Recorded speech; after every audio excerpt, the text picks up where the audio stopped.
اللهم صل على سيدنا نبينا مأوانا وملجانا محمد وعلى آل سيدنا ومولانا محمد صلاة تنجينا بها من جميع الأهوال والآفات وتقضي لنا بها جميع الحاجات وتطهرنا بها من جميع السيئات وترفعنا بها عندك أعلى الدرجات وتبلغنا بها أقصى الغايات من جميع الخيرات في الحياة وبعد الممات انکا قریب مجیب الدعوات وانت علی کل شیء قدیر۔ واہ کیا مرتبہ اے غوث ہے بالا تیرا، اونچے اونچوں کے سروں سے قدم اعلیٰ تیرا، سر بھلا کیا کوئی جانے کہ ہے کیسا تیرا، اولیاء ملتے ہیں آنکھیں وہ ہے تلوہ تیرا، قسمیں دے دے کے کھلاتا ہے پلاتا ہے تجھے، پیارا اللہ تیرا چاہنے والا تیرا، کیا دبے جس پہ حمایت کا ہو پنجہ تیرا، شیر کو خطرے میں لاتا نہیں کتا تیرا، کیوں نہ قاسم ہو کہ تو ابن ابی القاسم ہے، کیوں نہ قادر ہو کہ مختار ہے بابا تیرا، مصطفیٰ کے تنے بے سایہ کا سایہ دیکھا، جس نے دیکھا میری جان جلوہ زیبا تیرا، ابن زہرا کو مبارک ہو عروس قدرت، قادری پائیں تصدق میرے دولہا تیرا، نبوی میں علوی فصل بطولی گلشن، نبوی میں علوی فصل بطولی گلشن، حسنی پھول حسینی ہے مہکنا تیرا، تو حسینی حسنی کیوں نہ محی الدین ہو، اے خضر مجمع بحرین ہے چشمہ تیرا، تو حسینی حسنی کیوں نہ محی الدین ہو، اے خضر مجمع بحرین ہے چشمہ تیرا، تجھ سے در در سے سگ اور سگ سے ہے مجھ کو نسبت، میری گردن میں بھی ہے دور کا ڈورا تیرا، اس نشانی کے جو سگ ہیں نہیں مارے جاتے، حشر تک میرے گلے میں رہے پٹا تیرا، میری قسمت کی قسم کھائیں سگانے بغداد، ہند میں بھی ہوں تو دیتا رہوں پہرا تیرا، میری قسمت کی قسم کھائیں سگانے بغداد، ہند میں بھی ہوں تو دیتا رہوں پہرا تیرا، ہند میں بھی ہوں تو دیتا رہوں پہرا تیرا،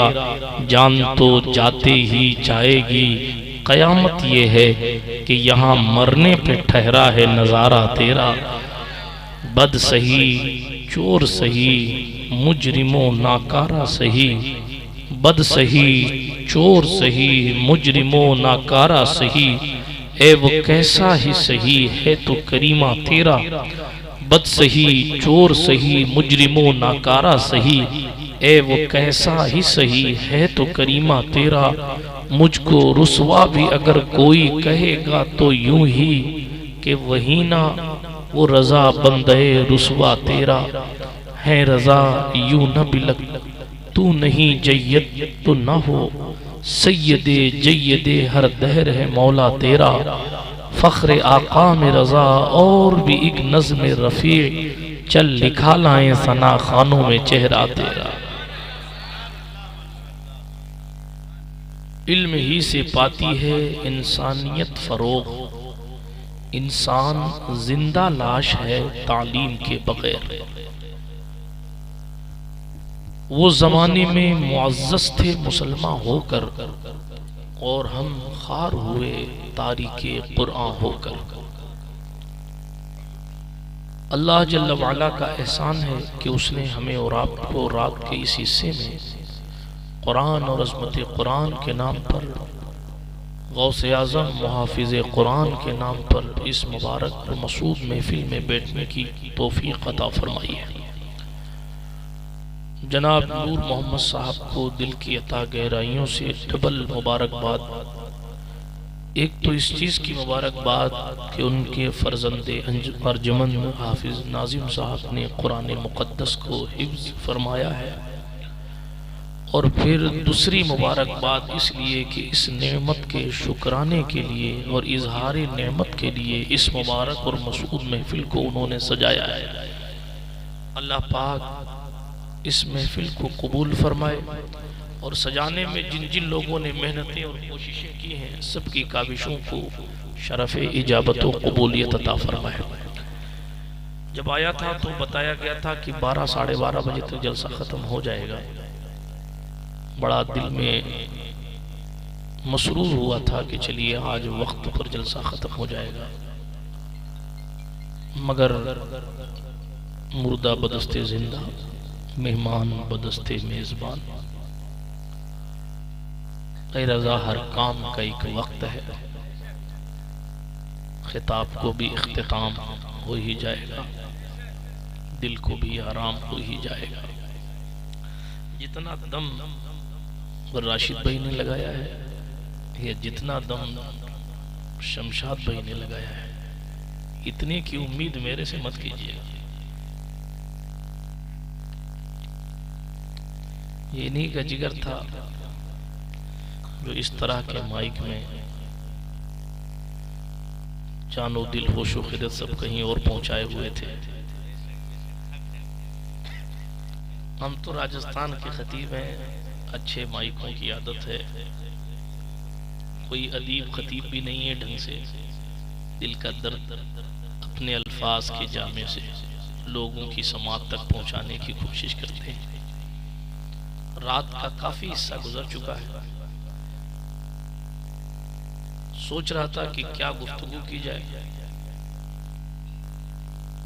تو اتفاق سے ناظم صاحب بھی اور نعت خواں صاحب بھی دونوں مدرسوں کی دال روٹی کھائے ہوئے لوگ ہیں. اسی لیے اشعار سے سوچا کہ بھی مداح رسول پڑھ رہے تھے، قرآن تھا، قرآن ہے، قرآن رہے گا، قرآن رہے گا. قرآن تو رہے گا، اور وہ اس لیے رہے گا کیونکہ اللہ نے فرمایا ہے کہ رہے گا. اور وہی آیت میں نے پڑھی. علماء بیٹھے بڑے قیمتی لوگ ہیں، فجر بھی پڑھاتے ہیں، پڑھتے ہیں، پھر بھی بیٹھے رہتے، مگر پتہ نہیں ہماری قوم وقت کی قدر کب کرے گی. شروع میں اہل سنت کے جلسوں کے جو 2 گھنٹے خراب ہوتے ہیں، کاش ہم شروع کے اس 2 گھنٹے کو آبزرو کر لیں تو ہم بہت کچھ اچھے پیغامات دے سکتے ہیں. اب جب کیفیت ایسی ہوتی ہے کہ آنکھ بند ہو جاتی ہے اور منہ کھل جاتا ہے، پھر خطیب کو کہا جاتا ہے کہ اب کچھ ڈالیے، ایسا جام جم پلا دیجئے کہ سینے میں بالکل انقلاب آ جائے، ایسی جادو کی چھڑی گھما دیجئے کہ ساری برائیاں چھوڑ دیں، ایسی گفتگو کر دیجئے کہ بالکل یہاں سے اٹھیں تو بایزید بستامی کی یاد تازہ کر کے اٹھیں. یہ حالات ہیں. قرآن مقدس نے اپنے بارے میں کہا اِنَّا نَحْنُ نَزَّلْنَا الذِّكْرِ، اللہ پاک فرما رہا ہے بے شک ہم ہی نے قرآن کو نازل فرمایا. وَإِنَّا لَهُ لَحَافِظُونَ، اور بے شک ہم ہی ضرور اس کی حفاظت کرنے والے ہیں. جب اللہ پاک نے گارنٹی لے لی کہ قرآن رہے گا تو وہ رہے گا. اللہ پاک نے فرمایا رہے گا، انسان رہے نہ رہے، قرآن رہے گا. دنیا ختم ہو جائے گی مگر یہ ذکر الہی ہے اس لیے رہے گا.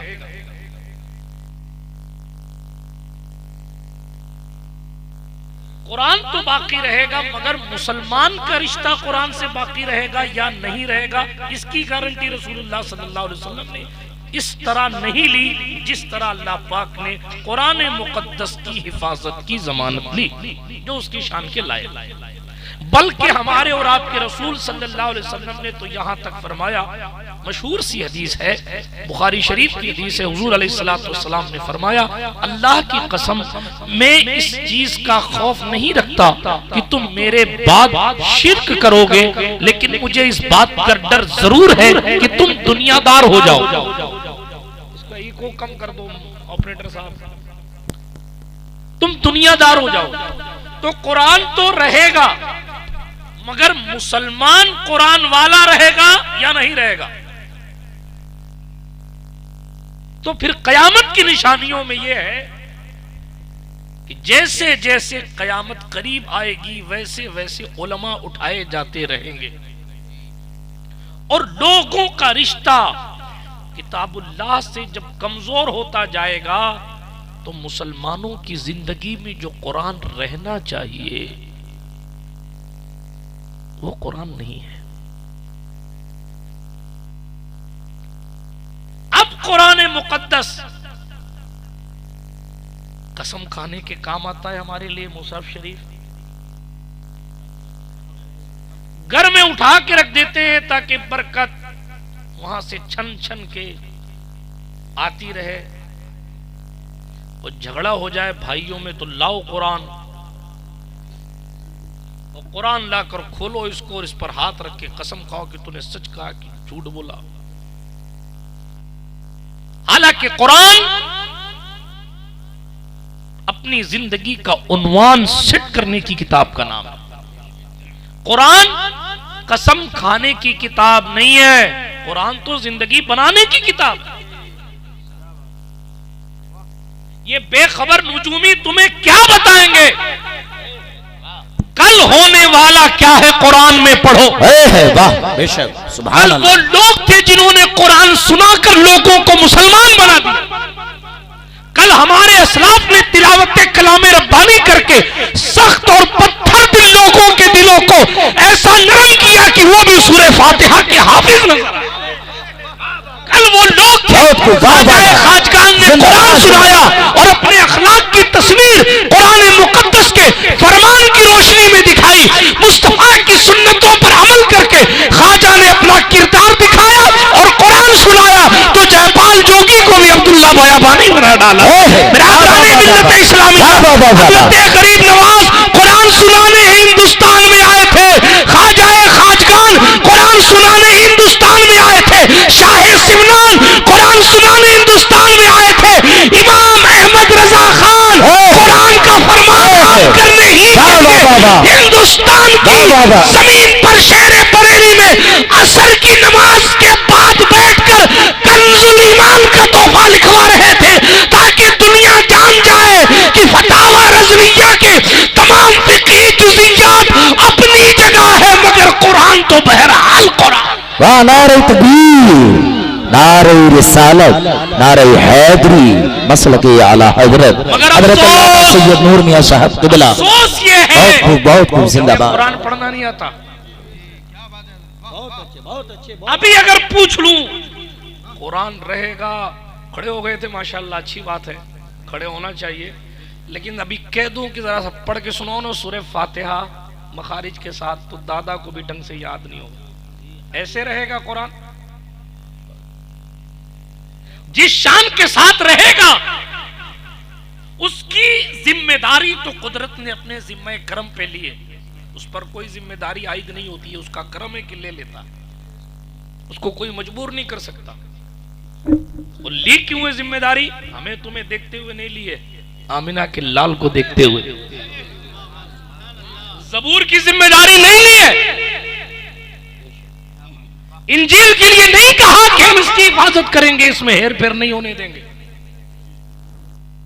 توریت کے لیے نہیں کہا، کیوں؟ داؤد بھی تو نبی ہے، موسیٰ بھی تو نبی ہے، عیسیٰ بھی تو نبی ہے. وہ صحیفے جو خلیل اللہ پر اتارے گئے اس کے لیے نہیں کہا کہ ہم ایک ایک لفظ کی ذمہ داری لیتے ہیں. کیوں؟ اے محبوب چونکہ تیری زبان سے نکلا ہے. افضل الخلق شخصیت کی زبان پاک سے قرآن کو سبحان اللہ لوگوں کو سنایا گیا، لوگوں کو سنایا گیا. اور صرف سنایا نہیں گیا بلکہ پوچھو حافظ صاحب سے چیلنج کیا گیا، قل لئن اجتمعت الانس والجن، اے تمام انسانوں اور جناتوں سب کے سب جمع ہو جاؤ. ابھی ایک ملون کا نام لے رہے تھے راشد بھائی، نہیں لینا چاہیے، وہ اس لائق نہیں ہے کہ ہمارے ممبر پہ اس کا نام لیا. وہ بھی پرانا نام لیا، اس کو تو ہم کتوں کے برابر بھی نہیں سمجھتے.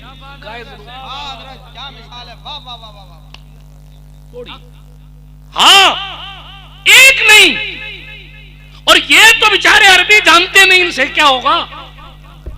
جن کی زبان عربی تھی، جو فصحائے عدنان اور بلغائے قحطان پر ناز کرتے تھے.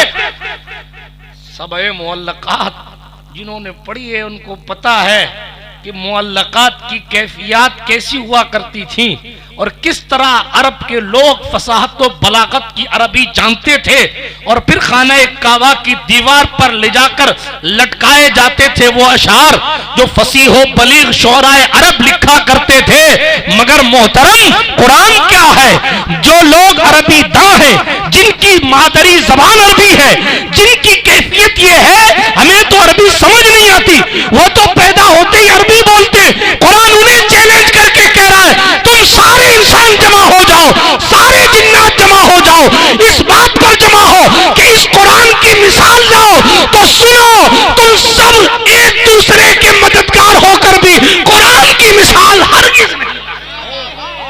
اور پھر قرآن تو قرآن، پورا قرآن تو پورا قرآن. چیلنج بڑا ہو گیا تھا تو قدرت نے اپنے چیلنج کو تھوڑا چھوٹا کیا اور کہا فاتو بسورۃ من مثلہ ان کنتم صادقین.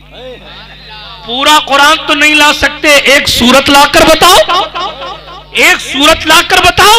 خانہ کعبہ کی دیوار پر جب بڑے بڑے شاعر اپنی فصاحت اور بلاغت کے غرور میں جناب والا اشعار کعبے کی دیوار پر لٹکایا کرتے تھے، جو شعر لٹکا ہے جب تک، جو قصیدہ لکھا ہوا ہے جب تک اس سے زیادہ فصیح اور بلیغ کلام کوئی نہ کر لے تب تک وہ دیوار کعبہ سے مٹایا نہ جاتا تھا. اور پھر جب اس سے زیادہ فصیح اشعار آ جائیں اور زیادہ خوبصورت قواعد اور حسن کے اعتبار سے جب اس سے بہترین الفاظ آ جائیں تو پرانے شعر مٹا دیے جاتے تھے، نئے شعر لکھ دیے جاتے تھے. قدرت نے آیت کریمہ نہیں سورت مبارکہ نازل فرمائی انا اعطیناک الکوثر فصل لربک وانحر ان شانئک ھو الابتر.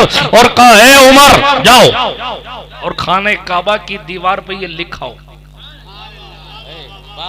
جو اتنے مست اور اتنے مغرور تھے اپنی زبان پر کہ وہ اپنے علاوہ کو عجم کہتے تھے، گونگا. عجمی کہتے ہیں گونگے کو، عرب کہتے تھے بولنا تو ہمیں ہی آتا ہے، ہمارے علاوہ تو سب گونگے ہیں. مگر حضور نے ان سب کو بھی گونگا کہہ دیا.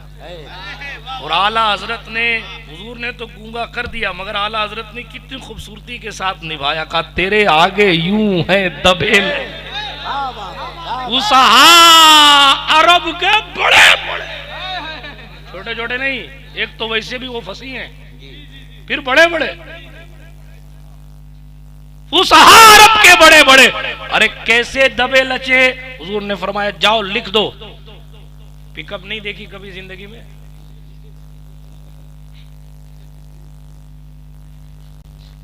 حضور کی بات کر رہا ہوں. سارے پک اپ ختم ہو جائیں گے اگر حضور کی طرف سے توجہ ہٹی تو. گاڑی میں پک اپ نہیں ہو تو کار چلتی نہیں ہے. ادھر توجہ کیجیے. خانہ کعبہ کی دیوار پر جب لکھا گیا کسی سے کوئی جواب نہیں بنا.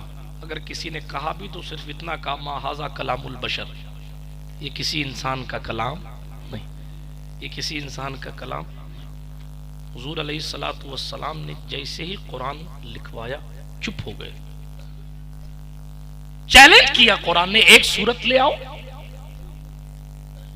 پورا قرآن نہیں لا سکتے تو ایک سورت لے آؤ. سورت بھی نہیں لا سکے تو کلام صادق نے اپنا چیلنج اور ہلکا کیا اور اوقات دکھائی. فَلْيَأْتُوا بِحَدِيثٍ مِثْلِهِ. نہ تم پورا قرآن لا سکتے ہو، نہ 3 آیتوں کی بھی کوئی سورت لا سکتے ہو، تو کوئی قرآن کی باتوں میں سے کوئی ایک بات لے آؤ. ایک بات کرنا تو آسان تھا ان کے لیے. عرب کے لوگ تھے، عربی جملہ ہی تو بولنا تھا. ایک بات تو وہ کہہ سکتے تھے. آپ کو کہا جائے یوپی کی زبان میں ذرا ایک بات کہو تو اتنی تقریر تو آپ بھی کر لیں گے، ایک بات تو آپ بھی کہہ لیں گے. مگر ابو جہل مبہوت ہے، بڑے بڑے شعراء کا قلم چل نہیں رہا. کیوں؟ بہت سارے جوابات ہیں مگر میں اپنے ذوق کے مطابق کہا کرتا ہوں. وہ جناب ہمارے علماء نے بھی کہا جناب وہ عربی تو بول لیتے مگر حضور کی زبان کہاں سے لے کر. عربی عربی تو بول لیتے مگر قرآن جیسی فصاحت کہاں سے لاتے؟ وہ عربی تو بول لیتے مگر حضور علیہ السلام کی زبان کہاں سے لاتے؟ اسی لیے جب قرآن نے یہاں تک چیلنج کیا ایک بات قرآن جیسی کر سکتے ہو تو کر کے دکھاؤ، تو بڑے بڑے لوگوں نے سر جھکا کر، بڑے بڑے لوگوں نے اپنے ہتھیار ڈال دیے، ہم نہیں کر سکتے۔ تو اعلیٰ حضرت بولے اس لیے نہیں کر سکتے کیونکہ تیرے آگے کر اس لیے نہیں سکتے، بات تو کرے مگر تیرے آگے کیسے کریں، بات تو کرے مگر تیرے سامنے کیسے، تیرے آگے یوں ہے دبے لچے فصحاء عرب کے بڑے بڑے، کوئی جانے منہ میں زبان نہیں بلکہ جسم میں جان۔ نعرہ تکبیر، نعرہ رسالت، نعرہ حیدری، عظمت مصطفیٰ، عظمت مصطفیٰ، نعرہ تکبیر۔ تیرے نام پہ جا فدا، نہ بس ایک جان تو جہاں فدا، دو جہاں سے بھی نہیں جی بھرا، کروں کیا کروڑوں جہان، کروں کیا اوہو میں نثار تیرے کلام پر۔ وہ ہوں گے سب اپنے اپنے وقت کے شاعر، فصیح اور بلیغ، مگر میں تو نثار تیرے کلام، ملی یوں تو کس کو زبان نہیں، زبان تو سب کے پاس تھی لیکن سخن ہے جس میں سخن نہ ہو، وہ بیاں ہے جس کا بیاں نہیں، کروں مدح اہل دول رضا، پڑے اس بلا میں میری بلا، میں گدا ہوں اپنے کریم کا، میرا دین پا رہے نہ نہیں۔ قرآن تو رہے گا صاحب، اسے کوئی ختم نہیں کر سکتا۔ بہت کوششیں پہلے بھی کی جا چکی ہیں، اب تو کچھ کوشش نہیں ہو رہی ہے پہلے والوں کے مقابلے۔ پہلے علماء سے پوچھو آپ، حافظوں کو ایک قطار میں کھڑا کر کے ان کو قتل کرنے کی سازشیں ہوتی ہیں۔ تاریخ پڑھیے آپ، تاریخ پڑھیے، تاریخ میں ایسا بھی ہوا مصحف شریف کو لا کر جلانے کی پلاننگ ہی نہیں کی گئی بلکہ معاذ اللہ جلایا گیا۔ ہاں لیکن قرآن نہ کبھی ختم ہوا تھا اور نہ کبھی ختم ہوگا، کلام الہی ہے۔ مسئلہ کیا ہے معلوم؟ وہ زمانے میں معزز تھے مسلمانوں کا، ہم خار ہوئے تاریخ قرآن کا۔ آج امام صاحب کلام صادق تراویح میں سنائے نا، بھگتے ہیں لوگ، 26 منٹ والی تراویح تلاش کرتے، ادھر کوئی ادھر کوئی ادھر، ایک ایک گھنٹہ پونا پونا گھنٹہ سفر کر کے علم ترا کی تراویح پڑھنے جایا جاتا ہے۔ آپ کو قرآن پڑھنا نہیں آتا، سیکھنا چاہتے نہیں، اور سال بھر میں ایک بار ایک حافظ جاں فشانی کر کے مصلی پر کھڑا ہو کر قرآن سنا رہا ہے، تو آپ کو ہم کو سننے کا ٹائم نہیں ہے۔ تو قرآن کی حفاظت راہل گاندھی کریں گے کہ کیجریوال صاحب کریں گے؟ کوئی نہیں کرے گا، تم کیوں نہیں کرتے؟ آپ قرآن شریف پڑھنا نہیں سیکھیں گے تو آپ کے بچوں کو کون سی سیاسی پارٹی قرآن سکھائے گی بھائی؟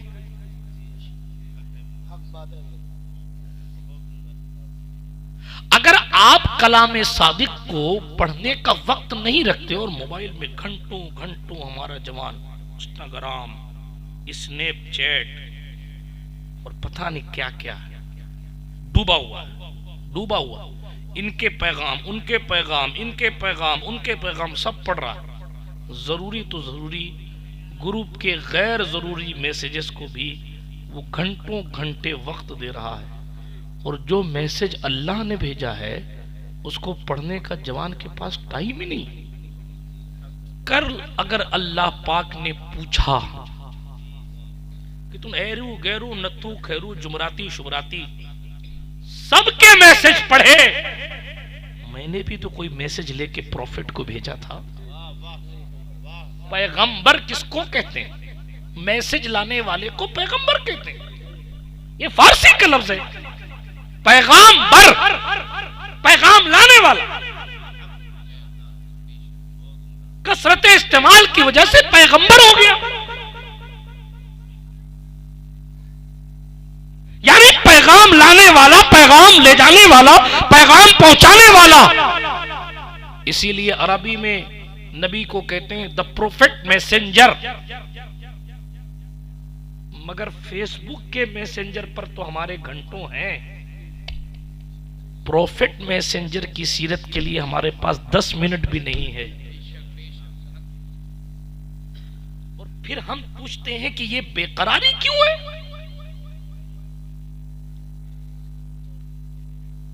پھر ہم یہ پوچھ رہے ہیں کیا ہمارے گھر میں ساتھ کسی نے جادو کرا دیا ہے؟ کیا سکون ہی ہٹ گیا ہے؟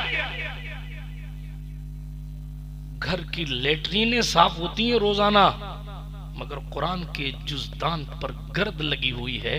اس قوم کو ترقی کا تصور آ رہا ہے.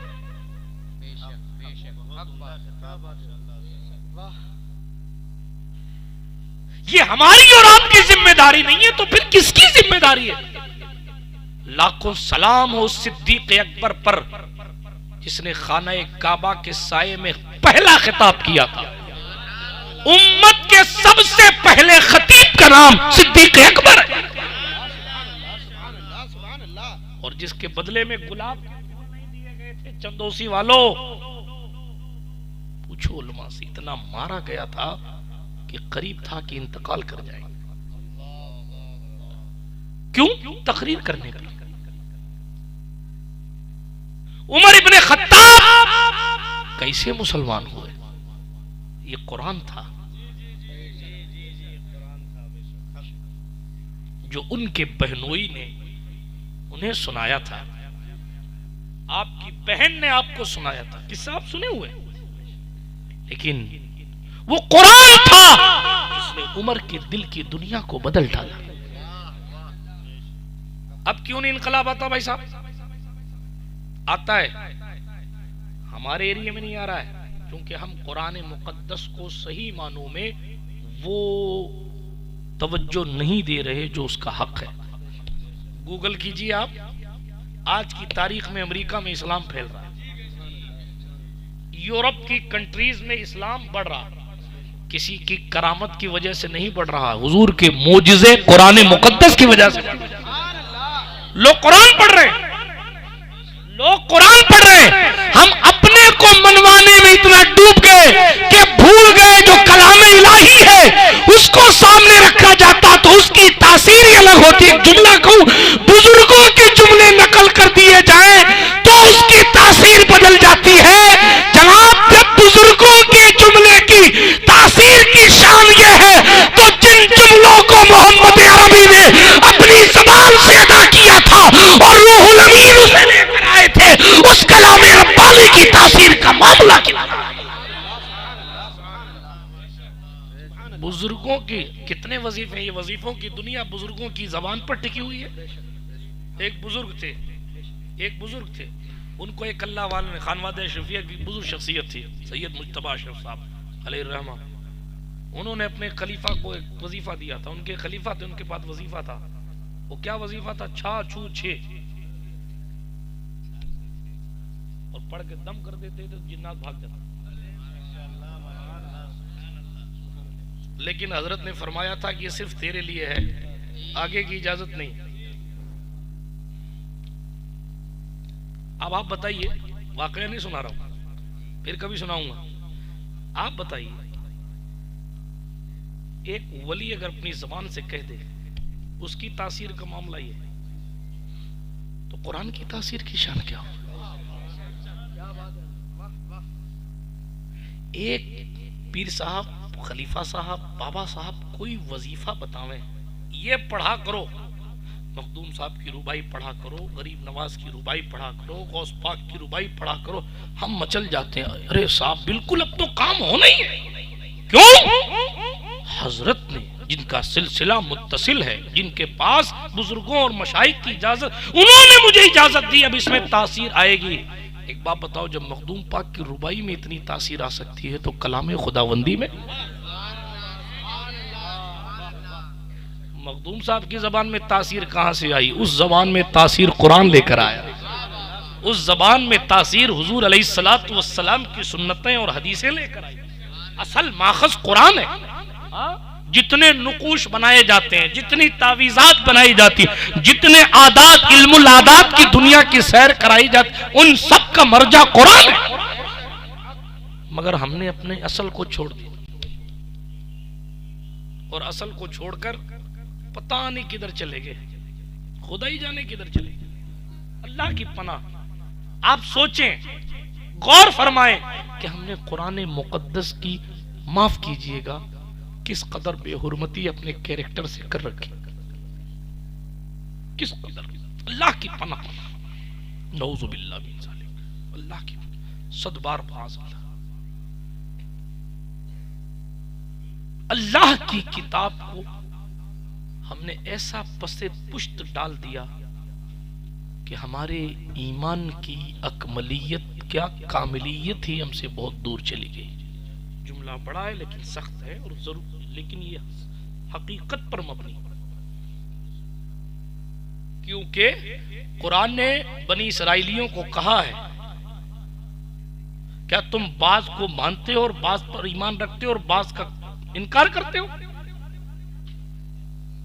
سورہ بقرہ کی آیت کریمہ کی تفسیر ہے. ہماری کنڈیشن بھی ایسی ہو گئی ہے. کلام صادق کی بعض باتوں پر تو ہمارا عمل ہے، ایمان تو سب پر ہے الحمدللہ، عمل کی بات کر رہا ہوں، اور بعض پر عمل نہیں ہے، کامل نہیں ہو سکتے. دوستوں، اپنے بچوں کو حافظ قرآن بناؤ اور عامل قرآن بناؤ. تعویذ والا عامل نہیں، قرآن مقدس میں سب ہے. جہاں وظیفوں کی سرحدیں، دوسرے وظیفوں کی سرحدیں ختم ہو جاتی ہیں، وہاں سے قرآن پاک کی کلمات کے نور کی شروعات ہوتی ہے.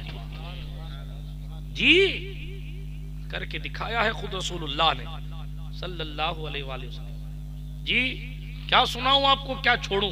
سورہ حامیم سجدہ کا شان نزول اٹھا کے پڑھیے. کفار مکہ نے اپنا امیر بنا کر بھیجا تھا اتبا کو، غالباً بڑا پڑھا لکھا تھا، فصیح و بلیغ تھا، حضور سے بات کرنے آیا تھا. بہت ساری باتیں کری، بہت ساری، تفصیل میں نہیں جاتا، میں شروع میں کہہ چکا، کوئی لمبی چوڑی تقریر نہیں کرنی. بہت ساری باتیں اس نے کری. حضور علیہ السلام نے فرمایا آپ بول چکے؟ ہاں. میں بولوں؟ ہاں. پھر حضور نے سورہ حامیم سجدہ کی تلاوت فرمائی، اور جب حامیم سجدہ کی تلاوت کی ایک آیت پر پہنچے تو اس نے حضور کے منہ پہ ہاتھ رکھ کے کہا بس کرو. یوں ہاتھ رکھ کے زمین پر بیٹھ گیا، گھٹنے ایسے زمین پر رکھ کے بیٹھ گیا. جو آیا تھا حضور کو سمجھانے کے لیے. وہ کیسے سمجھا رہا تھا معلوم؟ وہ کہہ رہا تھا محمد تم ہمارے خاندان کے ہو صلی اللہ علیہ وسلم، ہم تم کو بڑا مان لیں گے. اگر تم چاہتے ہو کہ تمہیں امیر بنا دیا جائے تو ہم تمہیں اپنا بادشاہ مان لیں گے، امیر مان لیں گے. اگر تمہارے کوئی جنات کا مسئلہ ہے تو ہم تمہارا علاج کرا دیں گے. یہ قرآن کی تفسیر سنا رہا ہوں. اگر تمہارا جنات کا مسئلہ ہے، معاذ اللہ، نقل کفر نہ باشد، تو ہم تمہارا علاج کرا دیں گے. اگر تمہیں پیسے چاہیے تو ہم پوری قوم مل کے تمہیں پیسہ جمع کر کے دے دیں گے، لیکن قوم کو ڈیوائیڈ مت کرو اور یہ اسلام کی بات مت کرو. یہ سمجھانے آیا تھا. یہ سب اس نے کہا، مگر حضور نے جواب میں کچھ نہ کہا، قرآن پڑھا. اور جب سورہ حامیم سجدہ کی تلاوت کی اور پھر وہاں پہنچے جہاں یہ آیا کہ اگر وہ نہ مانے تو پھر عذاب لائیں گے، اور جیسے ہی عذاب کا ذکر آیا، پہلے تو کلام سنتے سنتے اس نے گھٹنے زمین پر رکھ دیے، ہاتھ زمین پر رکھ دیا، حضور کے سامنے جھک کے بیٹھ گیا. آیا تھا دشمنی میں، لیکن قرآن کی ہیبت اور پیغمبر کے جملوں کی ہیبت نے ایسی کیفیت بنائی کہ جیسی عذاب کی بات آئی اس نے حضور کے منہ پر ہاتھ رکھ کے کہا دہنے اقدس پہ بس کرو. مگر حضور علیہ السلام نے پورا کیا. لیکن جب وہ وہاں سے پلٹا نا تو گمسم ہو. ابو جہل صاحب نے پوچھا ارے بھائی کیا ہو گیا، تو بھی ادھر تو نہیں ہو گیا؟ کیونکہ جو ان کو دیکھتا ہے وہ ان کا ہو جاتا ہے، جو ان کی سنتا ہے وہ ان کا ہو جاتا ہے. تو بھی ادھر تو نہیں ہو گیا. لیکن وہ گمسم میں بول ہی نہیں رہا. پھر جب بولا تو اس نے کیا بولا معلوم؟ کہا قسم پیدا کرنے والے کی، جو کلام وہ سناتے ہیں واقعی وہ کلام ہے. میری مانو تو چھوڑ دو ان کو ان کے حال پہ. وہ کہہ رہا چھوڑ دو ان کو ان کے حال پہ. اگر یہ بادشاہ بھی بنیں گے تو قوم کا انعام ہوگا نا. کائے کو لڑ رہے ہو؟ ابو جہل کو سمجھانے لگ گیا. ابو لہب کو اپنی کمپنی کو سمجھانے لگ گیا. حضور علیہ الصلوۃ والسلام نے چندوسی والوں کوئی تقریر نہیں کی, صرف قرآن پڑھا تھا. مگر ہم کہاں ہیں صاحب, ہمیں تو آتا ہی نہیں پڑھنا, آتا ہی نہیں ڈھنگ سے پڑھنا. کیا کہا تھا جعفر طیار نے نجاشی کے سامنے؟ صرف قرآن پڑھا تھا. جب حبشہ کی طرف مسلمانوں نے ہجرت کی اور مدینہ منورہ سے پہلے مکہ معظمہ سے حبشہ گئے, کفار مکہ نے یہاں ان کو ڈھنگ سے رہنے نہیں دیا, نہیں رہنے دیا. او حبشہ کے بادشاہ کو شکایت لگا دی کہ نئے دین لے کے آئے, تمہارا ملک بھی خراب کریں گے. ایسا آپ کیا سمجھتے ہیں, اسلام یوں ہی پھیل گیا. کتنی تکلیفیں حضور کے صحابہ نے سہی. آج پدی نہ پدی کے شوربے حضور کے صحابہ پر, حضور کے صحابہ پر باتیں کرتے ہیں. نعوذ باللہ من ذالک. کتنی قربانیاں دی, تب جا کر دین ہم تک پہنچا ہے. دھکے کھائے لوگوں کے, بھوکے رہے, پیٹ پر پتھر باندھے, رشتہ داروں کو چھوڑا, اپنی زمینوں کو وقف کر دیا, اپنے رشتہ داروں سے تعلقات توڑ لیے. ابو جہل ماموں تھا عمر بن خطاب کا, کہیں کبھی نرمی کا تصور دیکھا آپ نے؟ نہیں دیکھا. کیوں؟ اس لیے کہ ان کے نزدیک صرف حضور ہی سب کچھ تھے.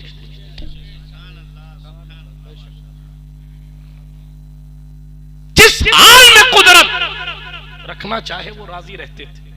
حضور کہے باپ کو چھوڑ دو, صحابہ نے چھوڑ دیا. حضور کہے گھر چھوڑ دو, صحابہ نے چھوڑ دیا. حضور کہے زمین چھوڑ دو, صحابہ نے چھوڑ دیا. حضور نے فرمایا شراب چھوڑ دو, چھوڑ دیا. حضور نے کہا جوا مت کھیلنا, نہیں کھیلیں گے. حضور نے کہا مکہ چھوڑ دو, چھوڑ دو. کوئی ان سے پوچھے کہ کیا وجہ, اعلیٰ حضرت بولے جانو دل تیرے قدم پرواہ ہے, کیا نصیبیں ہیں تیرے یاروں کے. صدق و عدل و کرم و ہمت میں 400 شہرے ہیں ان چاروں کے. بہرے تسلیم علی میدان میں سر جھکے رہتے ہیں تلواروں کے. ذرے جھڑ کر تیری پیزاروں کے, تاج سر بنتے ہیں سیاروں کے. میرے عیسیٰ تیرے صدقے جاؤں, طور بے طور ہیں بیماروں کے.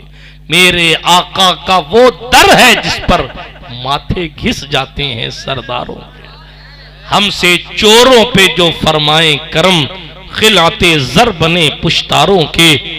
اور کیسے آقاؤں کا بندہ ہوں رضا, بول بالے میری سرکار.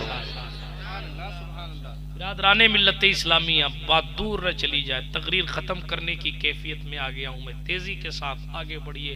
حبشہ میں جب دشمنان دین نے شکایت لگائی, نجاشی نے مسلمانوں کو بلایا, کس دین کی بات کرتے ہو؟ حضرت سرکار جعفر طیار نے نجاشی کے سامنے حضور کی آمد کی بہاریں بتائیں. بہار میلاد النبی پر خطاب ہوا حضرت جعفر طیار. ہم ایسے تھے, ہم ویسے تھے, ہم ویسے تھے, ہم تو رشتے توڑتے تھے, پھر ہم میں وہ تشریف لائے. ہم تو قسمیں کھاتے تھے جھوٹی, پھر ہم میں وہ تشریف لائے. ہم تو زندہ بچیوں کو دفن کرتے تھے, پھر ہم میں وہ آئے. حضور کی آمد پر بات کی, حضور صلی اللہ علیہ وسلم کی تشریف آوری کی بات کی. اور جناب والا بہرحال تفصیلات میں نہیں جاتا, ڈیٹیل میں نہیں جاتا. نجاشی نے ایک سوال کیا تھا جو اس کے ذہن میں تھا, اس کے جواب میں جعفر نے قرآن پڑھا تھا. سوال کیا تھا؟ کیا عیسیٰ کا اور مریم کا ذکر تمہاری کتاب میں ہے؟ کیا عیسیٰ کا ذکر, عیسیٰ کی ماں کا ذکر تمہاری کتاب میں ہے؟ عیسائی تھا, سوال کیا. حضرت جعفر طیار نے کہا ذکر کی بات کرتے ہو, ہمارے قرآن میں تو مریم کی نام کی پوری سورت موجود. اور پھر تلاوت کی ہے جناب والا جعفر طیار نے. جعفر ابن ابو طالب, حضرت مولا مشکل کشا کے بھائی حضرت جعفر طیار. حضور علیہ السلام نے طیار کا لقب دیا تھا. جنت میں اڑنے والی شخصیت جعفر طیار. سرکار مصطفیٰ کریم علیہ السلام کے عظیم صحابی سرکار جعفر طیار.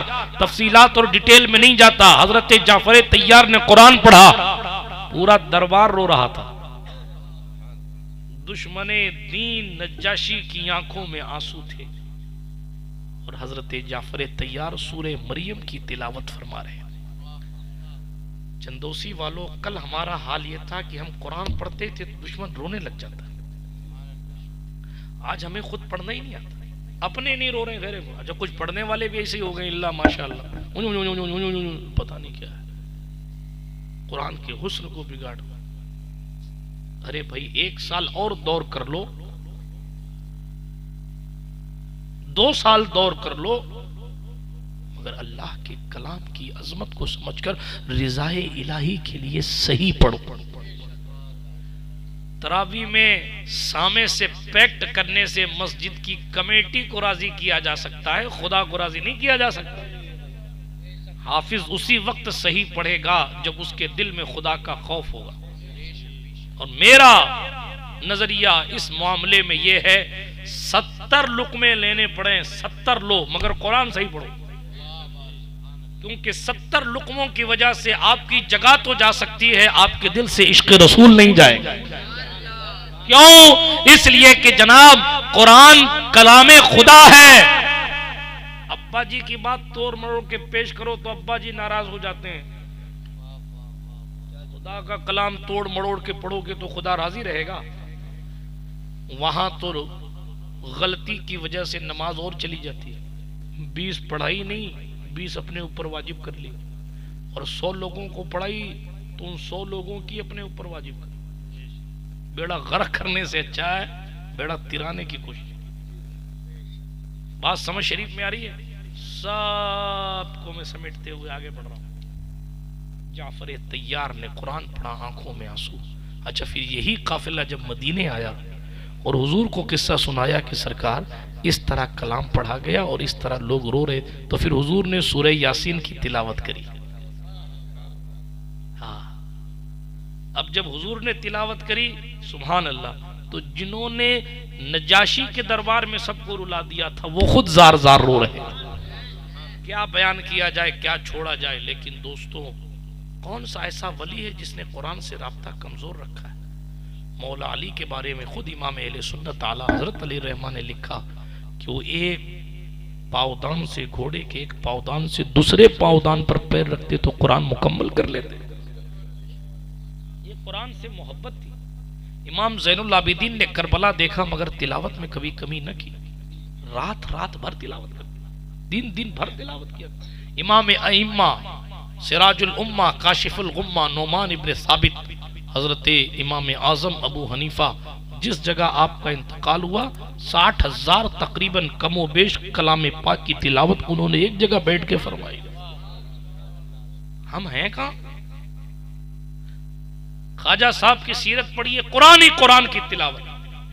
قرآن پڑھتے تھے, نگاہیں جھکا کے رکھتے تھے, کبھی اٹھاتے ہی نہیں تھے, نگاہیں جھکا کے رکھتے. جی ایک کتاب میں لکھا ہے خواجہ صاحب نگاہیں جھکا کے رکھتے تھے, اٹھاتے ہی نہیں تھے, یا بند رکھتے تھے یا جھکا کے رکھتے, اور جب اٹھاتے تھے تو جس پر پڑتی تھی نگاہ دل کی دنیا کو بدل دیتے. سبحان.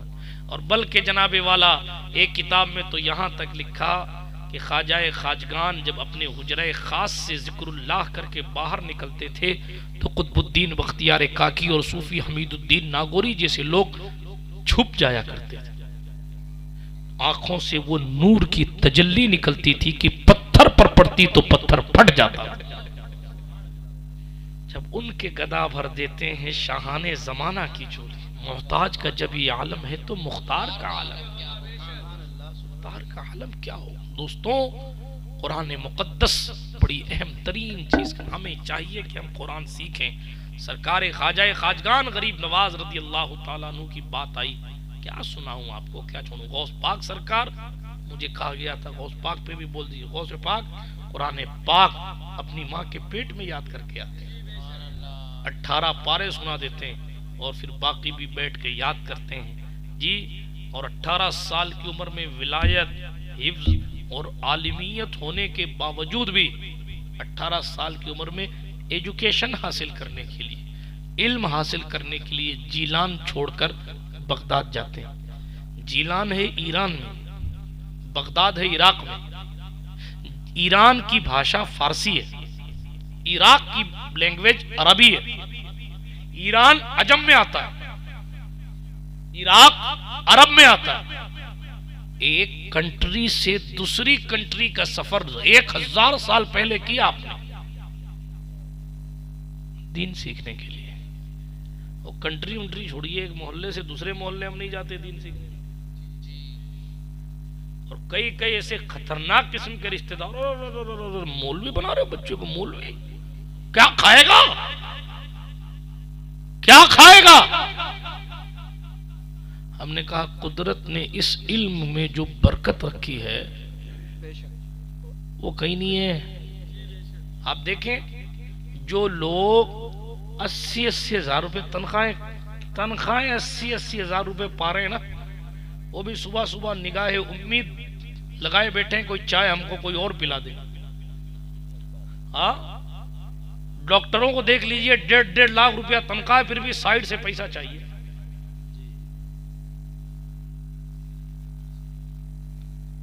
دوسری کمیونٹی کی طرف دیکھ لیجیے، اور صاحب جو سرکاری آدمی، اچھا لاکھ روپیہ تنخواہ ہے لیکن اوپر کا الگ چاہیے. کیوں چاہیے؟ کیونکہ سکون نہیں ہے صاحب، اطمینان نہیں ہے. 1.5 لاکھ کما کر بھی لوگوں کو اطمینان نہیں ہے، تو سوچو نا یہ کون سی برکت ہے جو 8,000 میں اطمینان دلا دیتی ہے. وہ تو کہتا پیسے دو گے تو کام کروں گا، ورنہ سائن نہیں کرتا. ارے بھائی تجھے سائن کرنے کے 1.5 لاکھ دیے جاتے ہیں، نہیں کرتا، پہلے اوپر سے دو. کبھی کسی مولوی نے کہا 2100 کا لفافہ دو تو جنازہ پڑھاؤں گا؟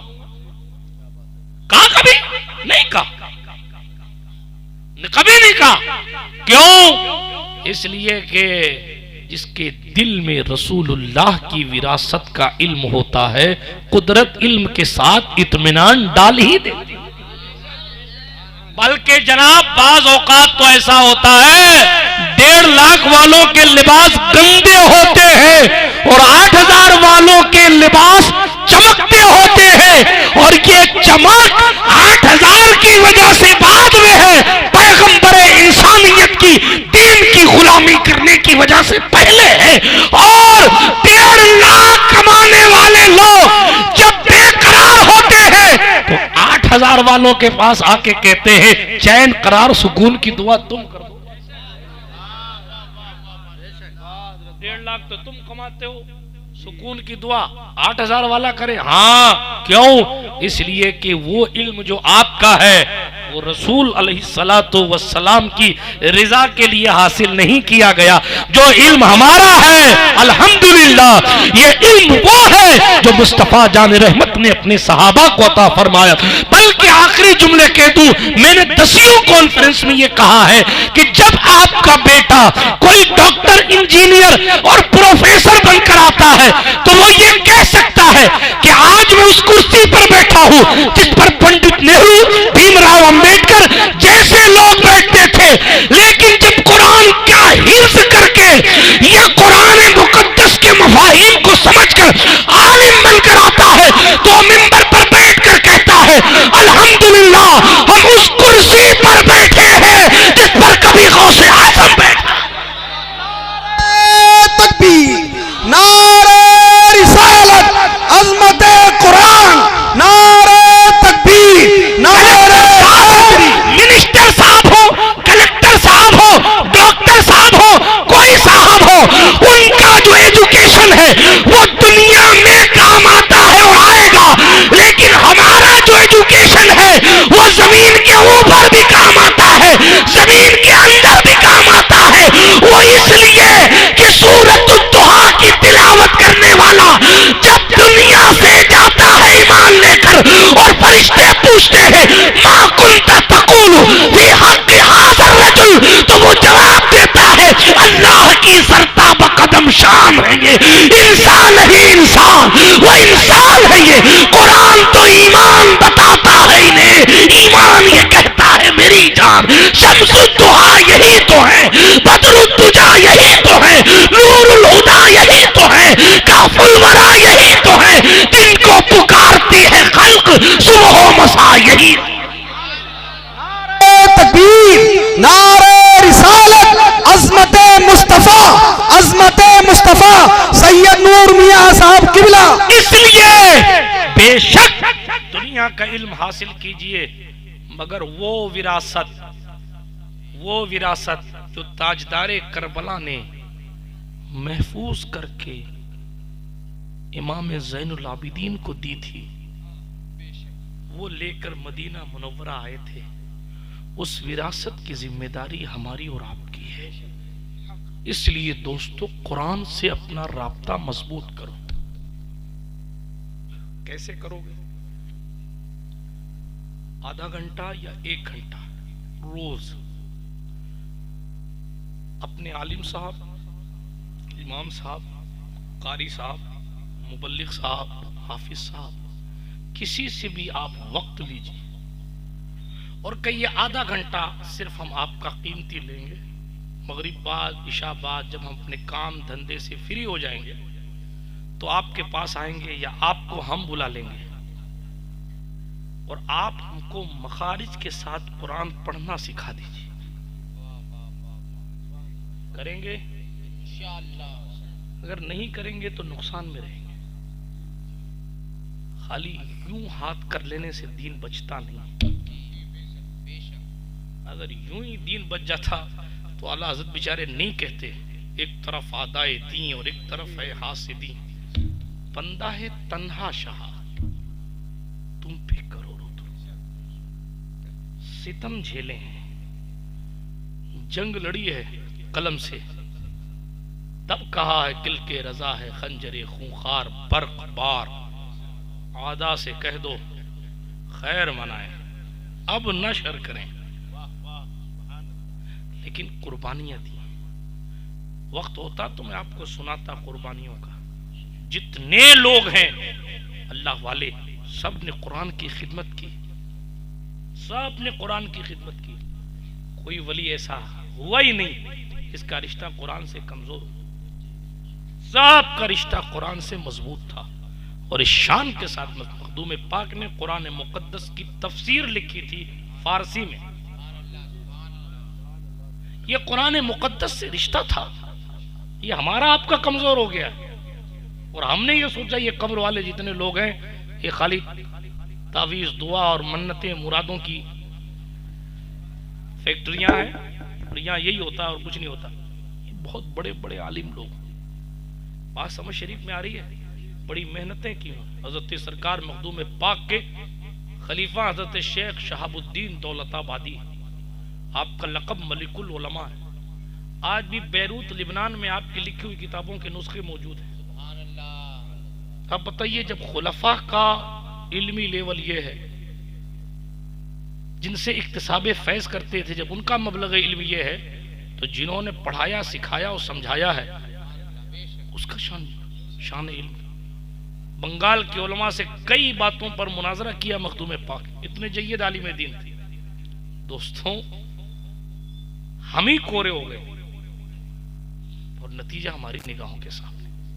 اسی لیے پختہ بنیے، ایجوکیشن علم ہمارے لیے اور آپ کے لیے ضروری ہے۔ کسی مفکر نے بڑا خوبصورت جملہ کہا تھا، پہلے تو علم اپنا وقار بچانے کے لیے ضروری تھا، مگر آج کی تاریخ میں علم اپنا وجود بچانے کے لیے ضروری ہے۔ بات سمجھ میں آ رہی ہے آپ کو؟ نہ سنبھلو گے تو مٹ جاؤ گے اے ہندی مسلمانوں، تمہاری داستان تک نہ ہوگی داستان۔ حضور علیہ السلام نے فرما دیا خیرکم من تعلم القرآن وعلمہ، تمہیں بہتر وہ ہے جو قرآن کو سیکھے اور اس کو سکھائے۔ بات سمجھ شریف میں آ رہی ہے؟ یہی علم ہے جو عالم کو اٹھا کر کفو اتنا بلند کر دیتا ہے کہ سید زادی خاتون کو عالم کا کفو مانا جاتا ہے اور عالم کو سید زادی کا کفو مانا جاتا ہے علم کی وجہ سے۔ ایک فقہی مسئلہ ہے، سرسری طور پر عرض کر دیا میں نے آپ سے۔ علم انسان کو اٹھاتا ہے۔ اس لیے یہ قرآن نے کہا یرفع اللہ الذین آمنوا منکم والذین اوتوا العلم درجات، جو ایمان والے ہیں اللہ نے ان کو بھی بلند کیا ہے، جو علم والے ہیں اللہ نے ان کو بھی درجوں بلند کیا۔ بلندی چاہیے، قرآن پڑھیے، قرآن پڑھانے کے سینٹرز قائم کیجیے۔ بہت بڑی بڑی یونیورسٹی بنانا ہر بندے کے حصے میں نہیں آتا اور نہ ہر بندہ بنا سکتا ہے، لیکن 10 لڑکے اور 20 لڑکے مل کر ایک محلے میں ایک مکتب آسانی سے کھول سکتے. آپ اور ہم جب لاکھوں روپے جلسہ میں خرچہ کر سکتے ہیں، اور جلسہ چھوڑیے گوٹ منانے کے لیے دعوتوں میں اور پھرنے جانے کے لیے چلو دلی گھوم کے آتے ہیں، چلو مراد آباد ہوٹل بازی کر کے آتے ہیں، جب اس میں خرچہ کر سکتے ہیں تو ایک مہینے میں ایک حافظ صاحب یا ایک عالم صاحب جو مکتب پڑھائیں 1 گھنٹے 2 گھنٹے کے لیے، ان کی 5000 4000 6000 تنخواہ ایک مہینے میں 10-20 لوگوں کو جمع کرنا کوئی بڑی بات نہیں. اس لیے گاج اگر حکومت دارالعلوم پر گرا رہی ہے، مکاتب قائم کیجئے، گھروں میں قائم کیجئے، چھتوں پہ قائم کیجئے. لیکن اگر ہم اپنے دین کے ایجوکیشن اور تعلیم کو عام نہیں کریں گے تو ہم پیچھے رہ جائیں گے. ہمارا اور آپ کا کام ہے عمل بھی کرنا، اور جو تعلیمات اسلام اور تعلیمات رسول ہیں ان کو عام کرنے کی کوشش کرنا. اور بھی بہت ساری باتیں اس نوعیت کی ہیں، حالانکہ گفتگو میں نے ابھی شروع کی تھی، لیکن طوفان نوح لانے سے کیا فائدہ ہے؟ چشم 2 اشک ہی کافی ہیں اگر اثر کریں. اللہ پاک کہنے سننے سے زیادہ عمل کی توفیق عطا فرمائے. حافظ صاحب کو کلام صادق کی حفاظت کرنے کی توفیق عطا فرمائے، اور کلام صادق کی برکتوں سے اللہ ان کی حفاظت فرمائے، ان کے گھر والوں کی حفاظت فرمائے. جن احباب نے اس محفل کو سجایا ان کے ماں باپ کو مبارکبادیاں کہ انہوں نے ایسے عظیم الشان محفل کا انعقاد کیا. اللہ پاک کہنے سننے سے زیادہ عمل کی توفیق بخشے. جن مدرس صاحب نے ان کو پڑھایا، جس دارالعلوم میں پڑھے، اللہ پاک دنیا اور آخرت میں سب کو بہترین بدلہ عطا فرمائے. آمین بحق طٰہٰ و یاسین. استغفر اللہ لی ولکم اجمعین. سبحانک لا علم لنا الا ما علمتنا انک انت العلیم الحکیم. وآخر دعوانا ان الحمد للہ رب العالمین. ماہ مدینہ اپنی تجلی عطا کرے. یہ ڈھلتی چاندنی تو پہر دوپہر کی ہے. السلام علیکم ورحمۃ اللہ.